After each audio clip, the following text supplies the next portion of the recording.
നമുക്കറിയാമല്ലോ ഇപ്പോൾ നേഴ്സുമാരുടെ ഒരു സമരമൊക്കെ നടക്കുക കേരളത്തിൽ. കോഴിക്കോട് നടന്ന ആ ഒരു ബേബി മെമ്മോറിയൽ ഹോസ്പിറ്റലിൽ നടന്ന സംഭവം, അത് കഴിഞ്ഞുള്ള സാലറി കൂട്ടാൻ വേണ്ടിയിട്ടുള്ള നേഴ്സുമാരുടെ ഒരു സമരമൊക്കെ നമ്മളിപ്പോൾ കണ്ടുകൊണ്ടിരിക്കുക അല്ലേ. ഇതിൽ എനിക്ക് പറയാനുള്ളത്, ഞാൻ ഓസ്ട്രേലിയയിലും ഫിൻലൻഡിലും ഒക്കെ താമസിച്ച് ജീവിച്ച ഒരാളാണ്. തോന്നുന്നത് നമ്മുടെ കേരളത്തിൽ പലപ്പോഴും നമ്മളെ ഒരു നേഴ്സുമാരെ കാണുന്ന ഒരു രീതി, അവർക്കൊരു റെസ്പെക്റ്റ് ഒന്നും കിട്ടിയിട്ടില്ല എന്ന് എനിക്ക് എപ്പോഴും തോന്നിയിട്ടുണ്ട്. അത് ഞാൻ ഓസ്ട്രേലിയയിലൊക്കെ വന്നു കഴിഞ്ഞിട്ടാണ് എനിക്ക് മനസ്സിലായത്.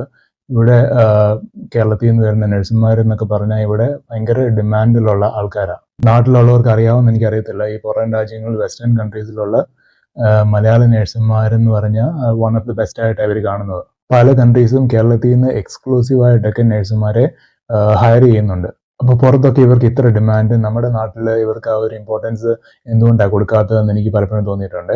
പലരും പറയുന്ന 10,000 15,000 ഒക്കെയാണ് അവർക്ക് സാലറി കിട്ടുന്നതെന്ന്.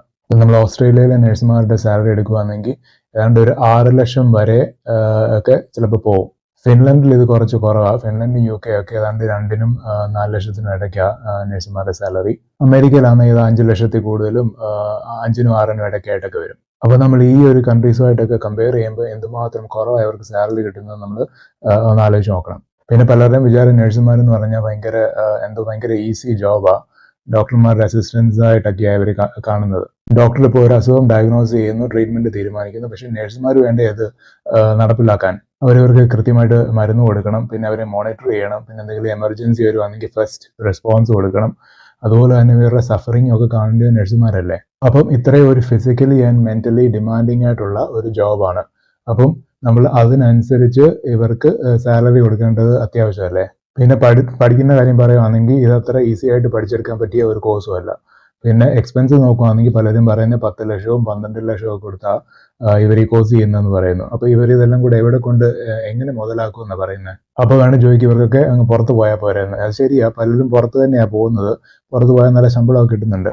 പക്ഷേ പുറത്ത് പോകാൻ പറ്റാത്ത എത്രയോ ആൾക്കാരുണ്ട്. നാട്ടിൽ തന്നെ നിൽക്കേണ്ടി വരുന്ന സാഹചര്യമുള്ള ആൾക്കാർ. അപ്പം ഈ 10-നും 15,000-നും ഒക്കെ ജോലി ചെയ്യണം എന്നാണ് നമ്മൾ ഈ എക്സ്പെക്ട് ചെയ്യുന്നത്. പലരും പറയുന്നത് 30,000 ഒക്കെ ഭയങ്കര കൂടുതൽ സാലറിയാണ്, 10,000 രൂപയ്ക്ക് ഞങ്ങൾ ജീവിച്ചു കാണിക്കാം എന്നൊക്കെ സോഷ്യൽ മീഡിയയിൽ പലരും കമന്റ്സ് ഒക്കെ ഇടുന്ന കണ്ടു. നിങ്ങൾക്ക് 10,000 ജീവിക്കാമോ ഇല്ലയോ അതല്ലല്ലോ ഇവിടുത്തെ വിഷയം. അവരുടെ ഒരു എഡ്യൂക്കേഷൻ വെച്ചിട്ട്, അവരുടെ ഒരു വർക്കിന്റെ ഒരു വർക്ക് ലോഡും ഒക്കെ നോക്കിയിട്ട്, അതിന്റെ ഒരു സ്ട്രെസ് ലെവൽ ഇതൊക്കെ വെച്ചല്ലേ നമ്മൾ സാലറി നിശ്ചയിക്കുന്നത്. അപ്പോൾ അവർക്ക് ഡിസേർവിംഗ് ആയിട്ട് ഒരു സാലറി അവർക്ക് കിട്ടണ്ടേ. പിന്നെ പ്രൈവറ്റ് ഹോസ്പിറ്റൽസ് പേഷ്യൻസിൻ്റെ നിന്ന് ഒരുപാട് പൈസ ഈടാക്കുന്നുണ്ട്. പക്ഷെ ഇവർക്ക് കിട്ടുന്ന ഒരു ഷെയർ നമ്മൾ ഒന്ന് കമ്പയർ ചെയ്ത് നോക്കി എന്തുമാത്രം. അപ്പോൾ ഇവരെ എക്സ്പ്ലോയിറ്റ് ചെയ്യുന്നു. എക്സ്പ്ലോയിറ്റ് എന്ന് പറയുന്നത് തന്നെ ഒരു അണ്ടർസ്റ്റേറ്റ്മെന്റാണ്. അതുകൊണ്ട് അവരിപ്പോൾ ഒരു 40,000 രൂപയൊക്കെ സാലറി ഡിമാൻഡ് ചെയ്തെന്ന് പറയുന്നു. ഇപ്പം ഈ സമരത്തിൽ എന്തുവാണെന്നൊന്നും ഇതുവരെ ആയിട്ടില്ലെന്ന് തോന്നുന്നു ഡിസിഷൻ. ഏതായാലും നല്ല ഡിസിഷൻ വരട്ടെ എന്ന് നമുക്ക് ഹോപ്പ് ചെയ്യാം അല്ലേ.